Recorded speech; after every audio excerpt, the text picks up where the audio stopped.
ٹھیک ہے نصیر واگا صاحب، کیا تفصیلات ہیں اس گرفتاری کی؟ کب سے مطلوب تھے؟ کون سا مقدمہ ہے اینٹی کرپشن کا جس میں یہ مطلوب تھے؟ اور کافی دن سے جو ہے چھاپے بھی مارے جا رہے تھے ان کے گھر پر، اور سرچ وارنٹس بھی نہیں تھے بعض اوقات پولیس کے پاس، کبھی تھے بھی. کیا تفصیلات ہیں آپ کے پاس؟ دیکھیں، یہ جو مقدمات ہیں یہ اینٹی کرپشن جو ہے منڈی بہاؤدین اور گجرات انہوں نے درج کر رکھے تھے جب پرویز الہی وزیر اعلیٰ پنجاب تھے. اور یہ وہ دور ہے جب اسمبلیاں ڈیزالو کرنے کی باتیں ہو رہی تھیں اور یوں لگ رہا تھا کہ پرویز الہی بہت کم عرصے کے لیے شاید چیف منسٹر رہیں گے، اور تاریخ آتی جا رہی تھی اسمبلیاں ڈیزالو کرنے کی. تو بہت ہی عجلت میں اور بہت ہی جلدی میں گجرات کو ڈسٹرکٹ بنایا گیا اور اس کے لیے اربوں روپے کے جو فنڈز ہیں وہ ریلیز کیے گئے.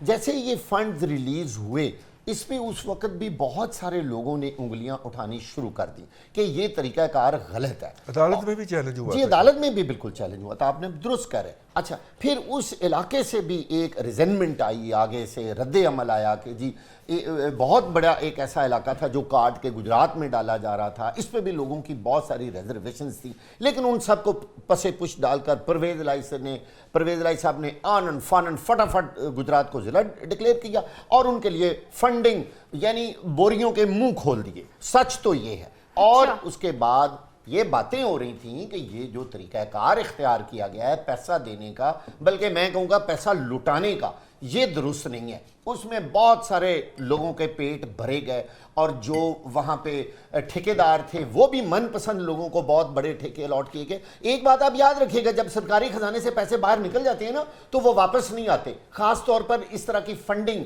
جب اس طرح کے فنڈز ہوتے ہیں ضلع بنانے کے لیے، وہ پیسہ تو سارا چلا گیا، اب اربوں روپے تھے. اس کے بعد جیسے ہی پرویز الہی صاحب جو ہے وزارت اعلیٰ سے ہٹے تو اینٹی کرپشن پنجاب نے وہاں کے سے سارا ریکارڈ اکٹھا کیا اور اس ڈسٹرکٹ میں پرویز الہی کے خلاف مقدمہ درج کیا کہ انہوں نے یہ سارا کام غلط کیا اور یہ پیسے انہوں نے غلط جاری کیے ہیں. غالباً اس کا طریقہ کار پر بھی بہت اعتراضات اٹھائے گئے کہ جی یہ بھی غلط طریقے سے پیسہ دیا گیا ہے اور بہت بڑی اماؤنٹس جو تھیں وہ انہوں نے دی.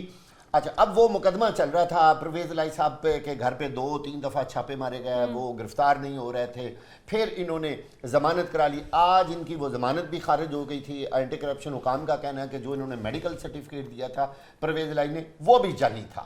لہٰذا یہ تو ایک ضمنی بات ہے، لیکن ان کی جو ضمانت تھی وہ خارج ہو چکی. وہ پیش نہیں ہوتے. جب بندہ کوئی عدالت میں پیش نہیں ہوتا تو آٹومیٹیکلی اس کی ضمانت خارج ہو جاتی ہے. میں آپ کو بتاؤں کہ اگر یہ آج عدالت میں پیش ہو جاتے، عدالتوں میں نا یہ ان کی ایک روٹین ہے کہ جب بندہ پیش ہو جائے نا تو وہ اس کو کوئی نہ کوئی ریلیف دے دیتے ہیں. شاید ان کو تھوڑا سا ٹائم اور مل جاتا. لیکن میرے ذرائع نے بتایا کہ پرویز الہی اب عدالت میں اس لیے نہیں جا رہے تھے کہ ان کو یہ لگ رہا تھا کہ جیسے ہی میں منظر عام پہ آؤں گا. دیکھیں، عدالت میں جانے کے لیے تو پرویز الہی نے اوپن ہونا ہی تھا نا.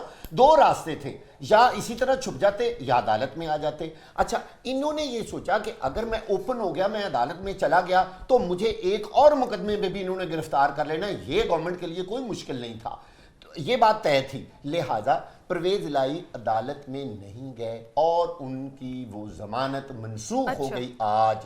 جس کے بعد میں ان کی تھوڑی سی آپ کو تفصیل بتانا چاہتا ہوں ناظرین کے انٹرسٹ کے لیے کہ یہ گرفتار کیسے ہوئے. پہلے جب گرفتاری ہوتی تھی اور پولیس اور سارے قانون نافذ کرنے والے ادارے کہتے تھے کہ اس کے موبائل فون کی لوکیشن گھر کی آ رہی ہے. اب یہ پتہ چلا ہے کہ فون وہیں ہوتا تھا لیکن پرویز الہی وہاں نہیں ہوتے تھے.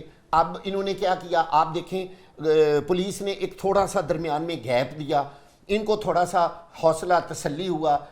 پھر کیا ہوا کہ 4 لوگوں کے موبائل فون جو پرویز الہی کے بہت قریبی لوگ ہیں اور مجھے پتا ہے وہ کس کس کے موبائل فون ہیں، ان کی لوکیشن انہوں نے ٹریس کی کہ اگر پرویز الہی اکیلے کا موبائل نہیں بھی آئے گا تو ہمیں یقین ہو جائے گا. یہاں انہوں نے مخبر کھڑے کیے ہوئے تھے نا ان کے گھر کے سامنے.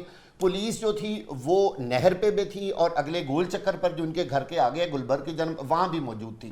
فینس لگی ہوئی تھی. اب ہوا یہ کہ جو نفری وزیر اعلیٰ پنجاب، آپ ایسے بتا رہے ہیں جیسے کسی ڈان کو گرفتار کرنے کے لیے سارا آپریشن. ہاں بالکل، یہ ایسے ہی ہوا ہے. دیکھیں، جو سابق وزیر اعلیٰ پنجاب کو ایک آفیشل سیکیورٹی ایک گاڑی ملتی ہے، کچھ چند پولیس والے ہوتے ہیں جو کہ ہمارے ہاں روٹین ہے کہ یہ ان کو ملتی ہے. اچھا، اور ان کے گھر کے باہر 2-3 پولیس کی گاڑیاں بھی ہوتی تھی.